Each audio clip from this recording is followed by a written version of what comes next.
ভক্তবন্ধু, আপনি কি কখনো লক্ষ্য করেছেন কিছু মানুষ খুব বেশি ট্যালেন্টেড হয়েও জীবনের যুদ্ধে হেরে যায়, আর কিছু সাধারণ মানুষ সব ঝড় সামলে দাঁড়িয়ে থাকে পাহাড়ের মতো? কেন এমন হয়? শ্রীকৃষ্ণ বলেছিলেন, মানুষকে বাহিরের শত্রু যতটা দুর্বল করে না, তার থেকেও বেশি দুর্বল করে তার নিজের একটি ভুল। আর সেই ভুল ৯৯% মানুষ প্রতিদিন করছে অজান্তেই। আজকের এই ভিডিওতে আপনি এখন জানবেন কোন সেই ভুল, যা ধীরে ধীরে আপনার শক্তি, আত্মবিশ্বাস, এমনকি ভাগ্য পর্যন্ত নষ্ট করে দেয়। আর ভিডিওর শেষের দিকে আমি বলবো গীতার সেই গোপন উপদেশ, যা একজন ভাঙা মানুষকেও আবার শক্তিশালী করে তুলতে পারে। তাই ভিডিওটি শেষ পর্যন্ত অবশ্যই দেখুন। কুরুক্ষেত্রের যুদ্ধ শুরু হওয়ার আগে অর্জুনের হাতে ছিল গান্ধীব, সামনে ছিল বিশাল সেনা, পাশে ছিলেন স্বয়ং শ্রীকৃষ্ণ। তবুও অর্জুন কাঁপছিল, তার হাত দুর্বল হয়ে যাচ্ছিল, চোখে জল, মনে ভয়। তিনি বললেন, হে কৃষ্ণ, আমি আর পাচ্ছি না। ভাবুন তো, যে অর্জুনকে কেউ হারাতে পারত না, সে কেন হঠাৎ এত দুর্বল হয়ে গেল? কারণ সে একটি ভুল করেছিল, আর সেই ভুলটাই আজকের মানুষ করছে। আপনিও কি অন্যের কথায় খুব ভেঙে পড়েছেন? বারবার নিজেকে ছোট মনে হয়? কখনো মন বলে কি আমি পারবো না? তাহলে সাবধান, কারণ শ্রীকৃষ্ণ বলেছিলেন এই চিন্তাই মানুষকে ভেতর থেকে শেষ করে দেয়। এবার মূল আলোচনায় ফিরে আসি। গীতায় শ্রীকৃষ্ণ অর্জুনকে বলেছিলেন, হে অর্জুন, এই দুর্বলতা তোমার জন্য নয়। শ্রীকৃষ্ণ জানতেন মানুষ বাহিরের কারণে যতটা হারে, তার থেকেও বেশি হারে নিজের মনের কাছে। আর মানুষের সবচেয়ে বড় ভুল হলো নিজেকে দুর্বল ভাবা। যেদিন আপনি ভাববেন আমি কিছুই না, সেদিন থেকে আপনার পতন শুরু হবে। একটি ছোট্ট গল্প বলি। একটি গ্রামের ছেলে ছিল, খুব গরিব, সবাই তাকে অপমান করত। একদিন সে তার বাবাকে জিজ্ঞাসা করল, আমরা এত দুর্বল কেন? তার বাবা তাকে একটি সিংহের বাচ্চার গল্প বলল। একটি সিংহ ছোটবেলা থেকে ভেড়ার সাথে বড় হয়েছিল, তাই সে নিজেকেও ভেড়া ভাবত। সে ঘাস খেত, ভয় পেত, পালিয়ে বেড়াতো।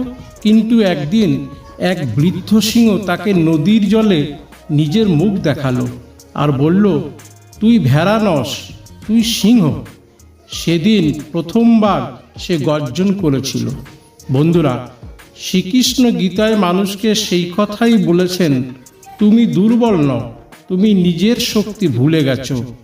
কিন্তু প্রশ্ন হলো, মানুষ কেন নিজেকে দুর্বল ভাবে? কারণ সে সবসময় অন্যের অনুমোদন খোঁজে। লোক কি বলবে? এই তিনটি শব্দ অসংখ্য মানুষের জীবন শেষ করে দিয়েছে। বাস্তব জীবনের সত্য হলো, অনেক মানুষ আছে যারা ভালো গান গাইতে পারে, ভালো আঁকতে পারে, ভালো কথা বলতে পারে, কিন্তু তারা শুরুতেই করে না। কারণ তারা ভয় পায়, ব্যর্থতার ভয়, সমাজের ভয়, সমালোচনার ভয়, আর এই ভয় তাদের শক্তি কেড়ে নেয়। গীতায় শ্রীকৃষ্ণ বলেছেন, কর্ম করো, ফলের চিন্তা করো না। কারণ ফলের ভয় মানুষকে দুর্বল বানায়। একবার ভাবুন তো, যদি অর্জুন যুদ্ধক্ষেত্র থেকে পালিয়ে যেতেন, তাহলে ইতিহাসে তাকে কাপুরুষ বলা হতো কিনা? কিন্তু শ্রীকৃষ্ণ তাকে পালাতে দেননি, কারণ শ্রীকৃষ্ণ জানতেন একবার মানুষ নিজের ভয়ের কাছে হারলে সারা জীবন সে পালিয়ে বেড়াবে। আজও অনেক মানুষ নিজের জীবনের যুদ্ধ থেকে পালাচ্ছে। কেউ সম্পর্কের কষ্টে হার মানছে, কেউ দারিদ্র্যের কাছে, কেউ আবার হতাশার কাছে। কিন্তু শ্রীকৃষ্ণ বলেছেন, তোমার ভেতরে যে শক্তি আছে তা তুমি এখনো চিনতেই পারোনি। গভীর আধ্যাত্মিক কথা হলো, গীতায় আত্মাকে বলা হয়েছে অমর, অক্ষয় অজয়, অর্থাৎ আপনার আসল সত্তা কখনো দুর্বল নয়। দুর্বল হয় শুধু মন, আর মন দুর্বল হয় যখন আপনি নিজেকে অন্যের সাথে তুলনা করেন। আজ সোশ্যাল মিডিয়ায় মানুষ অন্যের সুখ দেখে, নিজেকে ব্যর্থ ভাবছে, কিন্তু আপনি জানেন না যাকে দেখে আপনি হিংসা করছেন সে হয়তো ভেতরে ভেতরে ভেঙে পড়েছে। তাই শ্রীকৃষ্ণ বলেছিলেন, নিজের ধর্ম পালন করো, অর্থাৎ নিজের পথ খুঁজুন। অন্যের জীবন নকল করবেন না। কিন্তু একটি প্রশ্ন এখনো বাকি, সেটা কিভাবে বুঝবেন আপনি ভেতর থেকে দুর্বল হয়ে যাচ্ছেন? এর 3টি লক্ষণ আছে। 1, আপনি খুব সহজে হতাশ হয়ে পড়েন, ছোট সমস্যাতেই ভেঙে পড়েন। 2, আপনি সবসময় অন্যের উন্নতি চান। মানুষ আপনাকে প্রশংসা না করলে আপনি নিজেকে মূল্যহীন ভাবেন। 3, আপনি নিজের উপর বিশ্বাস হারিয়ে ফেলেছেন। আর এটাই সবচেয়ে বিপজ্জনক কারণ, যে মানুষ নিজের উপর বিশ্বাস হারায় পৃথিবীর কেউ তাকে জিততে পারে না। শ্রীকৃষ্ণ অর্জুনকে বলেছিলেন, উঠে দাঁড়াও। এই কথা শুধু অর্জুনের জন্য ছিল না, এই কথা আজ সবার জন্য। আপনি যতবার ভাঙবেন ততবার উঠবেন, কারণ জীবন মানেই যুদ্ধ, আর যোদ্ধারা কখনো কান্না করে থেমে থাকে না। এক বৃদ্ধ সাধুর কাছে এক যুবক গেল। সে বলল, গুরুজি, আমি খুব দুর্বল। সাধু তাকে 1 গ্লাস জলে 1 মুঠো নুন মিশিয়ে খেতে দিলেন। যুবক বলল, খুব তিতা।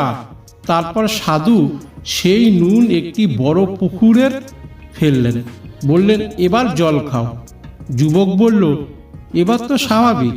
তখন সাধু বললেন, দুঃখ জীবনের আসবেই, কিন্তু তোমার মন যদি ছোট গ্লাসের মতো হয় তাহলে সামান্য কষ্টে তুমি ভেঙে পড়বে।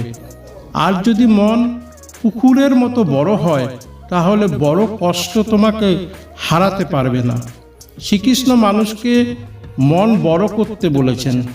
আজ রাতে ঘুমানোর আগে নিজেকে একটি প্রশ্ন করুন, আমি কি সত্যিই দুর্বল, নাকি আমি শুধু নিজের শক্তিকে ভুলে গেছি? মনে রাখবেন, অন্ধকার যত গভীর হয় সূর্য ওঠা তত কাছাকাছি আসে। আপনার জীবনে হয়তো আজ ঝড় চলছে, কিন্তু শ্রীকৃষ্ণ বলেছেন, হার মেনো না, তোমার ভেতরে এখনো অসীম শক্তি আছে। ভক্তবন্ধু, যদি ভিডিওর এই কথাগুলি আপনার হৃদয়ে ছুঁয়ে যায় তাহলে ভিডিওটি লাইক করুন আর কমেন্টে লিখুন, জয় শ্রীকৃষ্ণ। আর এমনই গীতা ও শ্রীকৃষ্ণের গভীর জীবন বদলে দেওয়ার বাণী শুনতে চ্যানেলটি সাবস্ক্রাইব করতে ভুলবেন না, কারণ হয়তো পরের ভিডিওটাই আপনার জীবন বদলে দিতে পারে।